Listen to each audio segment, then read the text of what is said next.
it's Kristen from Kristen Jones Coaching, and I am going to show you an exercise that you might love, you might hate. Most likely you're going to hate it, but it is going to make such a huge difference in your hips. Not only in the strength of your hips, but also really strengthening the hip muscles that we don't usually use in regular walking activities on a daily basis. So what we're going to do is you're going to come down on your elbow,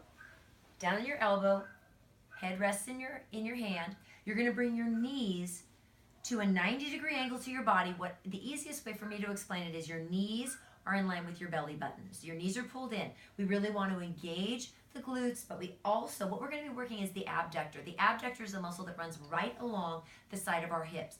Now, this muscle is not worked on a regular basis because we walk forward and backwards in normal life, and so we work the quadriceps and the hamstrings, but we don't walk side to side. So our abductors don't get a lot of work, but we all really want them to be nice and lean and strengthened. So we need to do these exercises. So your feet are going to be in a 90-degree angle, and all you're going to do is these are going to be 1-minute intervals, similar to bridges, 1-minute intervals, and you're going to do 5 different exercises. So the first one is just lifting the leg up and down. And again, we always hover. We don't come all the way back down. Up and down. Now, if you notice, my leg is flat from my knee to my ankle. I am not opening my hip up and coming down. It is a straight lift up and down. And I'm not coming any higher than my hip height.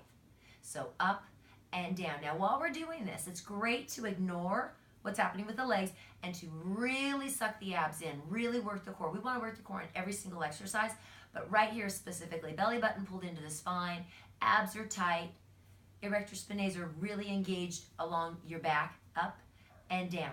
1 minute, then you take a 10-second rest. Your second exercise is going to bring your leg up.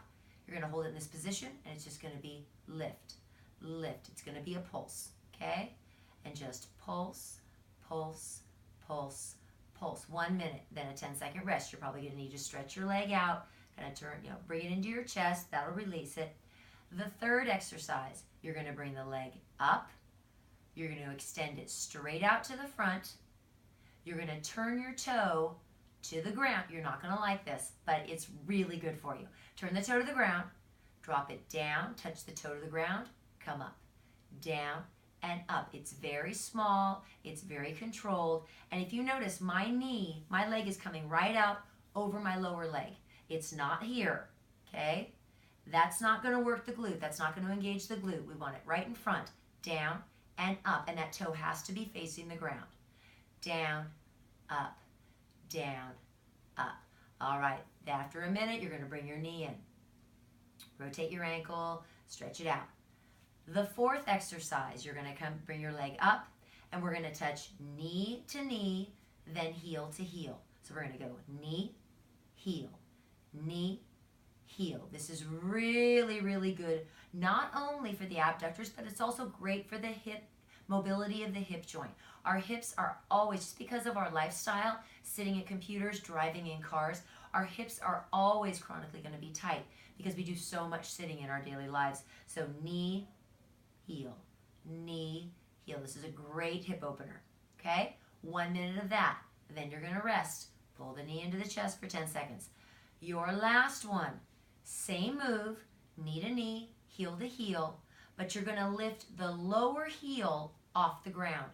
So it's going to be knee, heel, knee, heel. Because this leg is off the ground, because the heel's off the ground, the core has to engage. Your lower body has to engage to keep you in alignment. So knee, heel, okay? I promise you, you will not like these while they're happening and you will be sore.